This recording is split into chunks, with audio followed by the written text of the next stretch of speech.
Good morning. My name is Bastien Walpa, and I will be delighted to introduce you the topic about access to public funding.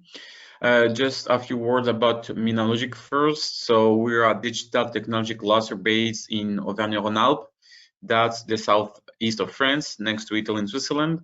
We gather and represent around 400 members from the full value chain of digital and all end markets. And this can be energy, mobility, chemistry, and so on.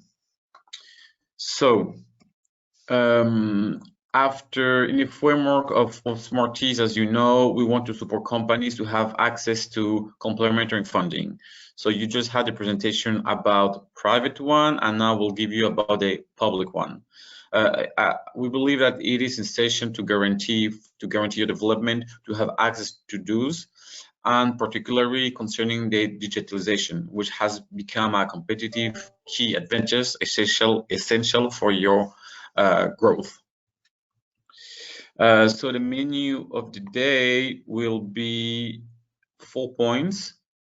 We will be talking about public funding, as it can be seen as an opportunity for you to finance your project.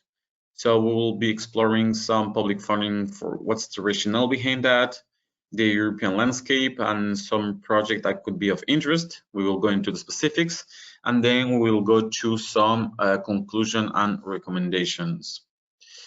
So what's in from the European funding? Why to have access, or why to be looking for those? It provides you with a financial support, that's for sure, but also technical. It helps you to adopt new technologies and innovation, to have new products, new services, and new ways of producing. It's also an excellent way to reinforce your strategy, but it's important to have in mind that the project serves organizations and not the other way around. So they have to be in the strategy and the vision of your company. It's also provide you with a framework to structure your project and structure and build up your project, give you legitimacy in front of clients and partners. Having a European project helps you in this notoriety, and of course it gives you also visibility. It opens for you new horizons, new markets, which can be geographically sectorials, and also it reinforces your network towards other partners. Public funding for SMEs. So what's attractive about it? First, the grant amount. It is transparent and a structured process that can be pretty agile and pretty fast, and it facilitates and supports your endeavors. So not only from the financial aspect, but also from the technical and business-wise, like today. What's an obstacle? The success rate can be very low. It can be also seen as very technocratic, and they have regulations that you have to be aware of. So also to explore this possibility, we advise you to exchange and discuss with professionals in that sense. So you have clusters, you have digital innovation hubs, chamber of commerce, consultants, accelerators, and so on, and they have a clear vision of the European landscape, which can be pretty moving and pretty technical. So don't hesitate to address to the one more close to you, and they will support you in this endeavor. So from the global perspective, to explain to you the European budget that is from 2021 to 2027. So it works with what we call the multi-annual financial framework, which is basically the total budget that the European Union has at its disposal to implement its policies. So there's three main components that can be of interest. On the left, you have the European priorities managed from Brussels, like can be single market, that we will explore later on.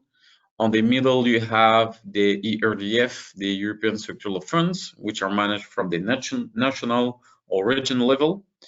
And we have this called Next Generation EU, which is mixing the two previous financial frameworks. As I was saying, you have two kinds of programs. These are, and as you can see here, they manage to have a repartition between the tasks and responsibilities between what's managed in Brussels and what's managed in the regions. On the left, you have Horizon Europe, InvestEU, Single Market, European Defence Funds. Those are examples. They are managed directly from Brussels, and you have others that are co-managed and directly managed by the region, like EuroDF, ESF, REACT-EU, and Interreg. So it's also important when you're looking for additional public funding to understand who is managing and to who you have to address. An additional variable to take into consideration is the industrial European strategy, the European perspective. The European Union has set this industrial strategy to achieve different goals, and we have into consideration the Green Deal, the green transition, which is taking up a broad sense in the strategy. We have, of course, the digital transformation, and we have the competitiveness. So more in details, as you can see, there are three main European projects that I would like to introduce to you. We have, of course, the major one, which is Horizon Europe. We have the EIC Accelerator, which is a new instrument at the disposal of the SMEs, and we have the Eurostars, which are much more bilateral, but we will go into details. So Horizon Europe, as you might know, this is the framework program for research and innovation for the next 4 years. So basically, the objective behind that is to strengthen the European scientific and technological base, but also to boost innovation capacity, to boost competitiveness and jobs. A new variable that's taken into consideration now, it's also this society and citizen that has to be in the core of every strategy and operation by the Commission. So it is structured in three main pillars, as you can see from left to the right. On the first one, we have the most research-oriented one that really aims at raising the level of excellence in Europe science. So we're talking about research, skills and training, research infrastructures. Then we have the second pillar, which is more oriented to markets. As you can see, it is structured by clusters. So each clusters identify a specific topic, a specific market. And then we have the pillar 3, which is more oriented into bringing disruptive technologies into the markets and also consolidating the different ecosystems. So bringing together the offer and the demand. So we have the EIC, the EEE, and the EIT. So there's different instruments that can be of interest. So, but basically the lecture that you need to have, it's from left to the right. You're more into the left, you're into fundamental research. Then you go to industrial research, experimental, and then market access. So that also can help you to position yourself in the kind of public funding that you are aiming to. So also we will be sending you this presentation, and you will have access to a replay that could be interesting for you to have to prepare your proposals.